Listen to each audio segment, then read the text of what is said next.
shtrimit. Këta kanë drejtën e shtetit tyre, por këta janë brutal, domethënë. Unë nuk kam pa Izrael që të marrë njeriu dhe të theri kokën para kamerës, tash. Kjo ka ndodhur me ISIS-in, Kjo ka ndodhur me ISIS-in. Po me ISIS-in e me Hamasin. Që unë thash që i them se më pyetën një herë 2016 çfarë është ISIS-i, thash do ikim brenda një nate. Pra, organizatë. Unë kam parimet e luftës. Organizatë, jam dakord me ty. Shko merë me ushtri. Janë barbarë. Po të vrasësh njerëz në tren, në autobus, domethënë njerëz pa fashëm. Barbar, me një fjalë, ti je barbar. Barbari është edhe kur thotë, edhe kur trish ti gjush fëmijëve me bombë nga avioni ti ke shpit flesh gjumë, edhe ta marrësh fëmijët ta djegësh gjallë. Një lloj barbarie është, po këtë barbarinë e shikojmë, atë tjetër nuk e shohim dhe për këtë jemi më të ndjeshëm se sa kjo tjetra që unë thash.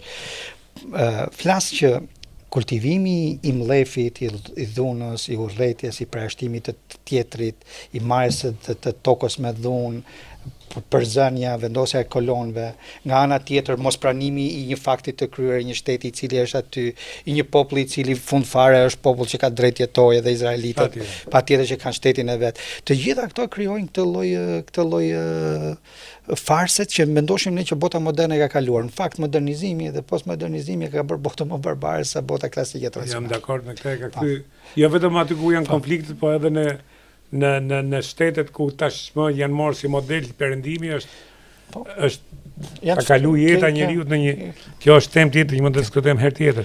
Tash ti Beni, si mendon ky është një konflikt paktën që nga 48 apo po them edhe më tej që kur kanë filluar zionistët e mos i hym historisë që me Mojsiun tash si mendon ti do shkojë ky konflikt? Unë mendoj që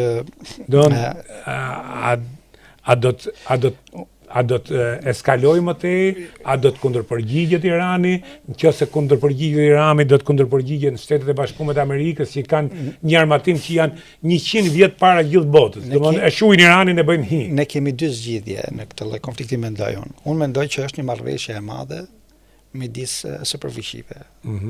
Për territoret e reja mas 100 vjetësh, për i dimensionimin e rendit të ri botror. Që do të thotë ti Rusi nuk ka problem, merr edhe pak Ukrainën. Po. Kjo mor vesh iku Ukraina. Mund shkosh edhe në Moldavi, se tani aty afër e ke. Po, kjo ta pranoj. E pranon këtë lloj.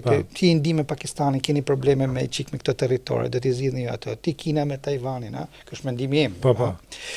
Amerika, po Irani nuk e du kështu se më prish punë, unë e du pak më ndryshe, Pra në këtë lloj aspekti ky Siria duhet iki Beshari sepse është në Rus duhet vinë një që është një entitet politik i cili nuk na ha probleme, pra e njeh Izraelin si shtet edhe ndërkohë nuk ka armatim të fortë që të na hapi probleme.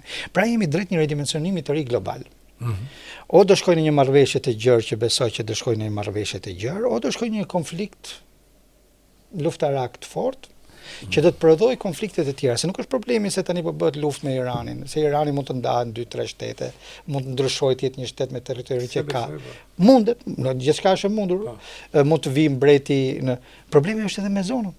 Si prodhon ky konflikt ekonomik, politik, si influencon në atë zonë. Në nga i vatër të hapin vatrat të tjera, me zor po i mbyllin këto vatra. Sa unë zgjas pak vatra komshiu jonë në Serbia, tha jo, thash, po ndryshon rendin ndërkombëtar dhe Kosova. Pra përherë dalin pa.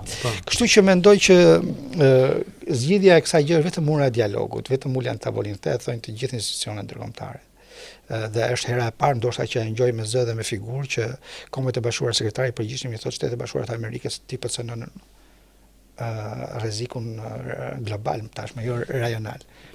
Nuk ka pasi mendu përpara që mund të, sepse kanë qenë gjithmonë promovues të drejtave të njeriu, të demokracisë, të zhvillimit, të dinjitetit, drejtën e vetvendosjes, edhe element tjerë që ne i dimë kjo qasje ndërkombëtare që kemi. Kështu që dialogu është vetëm rrugë zgjidhje, ose përndryshe do jemi në një konflikt shumë më të gjerë.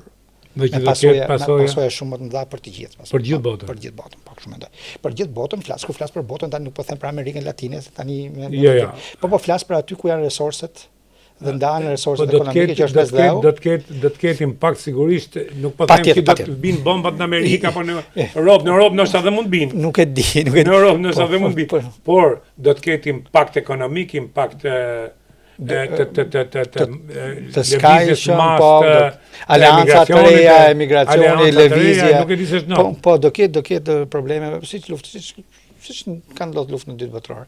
Pak Papa Francesco thotë që ne jemi një luftë botërore të pjesshme. Kur e ka thënë 2016 këtë gjë, un kam qesh, faktikisht është po, ja që jemi në luftë, se ke sa vatra lufte. E vërteta që janë shumë lafë vatra luftet për hapura. Po problemi është që në këtë situatë që jemi aktualisht, mendon se nëse Amerika me Izraelin bashkë sigurisht, do ta përmbysin nga jashtë regjimin. A mendon se do t'i bëjmë më kompakt iranianët? Unë mendoj që përmbysja nga brenda do të ishte më e mirë sepse do të çlironte energji dhe do të ulte tensionet. Unë nuk mendoj që Amerika do të vazhdojë gjatë me Izraelin. Nuk mendoj unë, është mendimi personal. Aleancën me Izraelin? Ja, nuk e vazhdon gjatë për marrëdhënien e luftës me Iranin. Unë besoj që ato do të ulen tavolinë, mendoj, ose parashikoj, që do ulen tavolinë, nuk do të ketë ndryshim sistemi në Iran. Rreziku permanent i cili ishin centralet bërthamore tashme nuk është më për shërbande, dhe do të vazhdojnë atë luftën e macës me miun edhe ndoshta edhe zhbllokimin e embargos. Nuk flitet më për demokraci, ti kesh jetë viu. Nuk është ky. Jo, demokracia nuk ose nuk flitet më për zgjedhje atje për të rrezuar sistemin. Demokracia nuk importohet. Po, nuk. Këtë të tregoj Iraku, Afganistani, edhe ne po deshe po marrim shembull, nuk jemi akoma një demokraci që jemi në mes Europës edhe kemi një ndoshta presioni i vendeve së lindjes së mesme, të cilët i thojnë shebas stop se këtu na prishet ekonomia, pra nëse do mbyllet ajo ngushtica e Hormuzit, më të dëmtuarat janë Emiratet e Bashkuara Arabe, Arabia Saudite, se nuk eksportojnë dot. Nuk eksportojnë dot.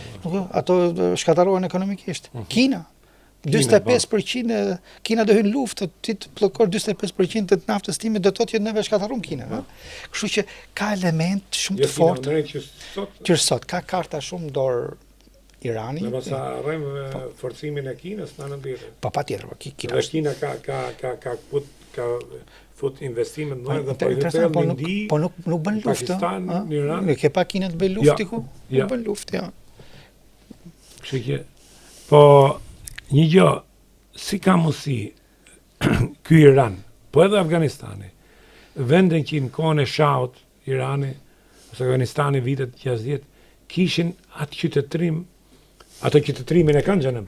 Po kishin atë model perëndimor në mënyrën e jetesës, në kulturën e gjitha. Si ka mundësi se tash unë nuk jam për të anatemu fet, po nuk mendoj që një fe e tillë siç aplikohet atje.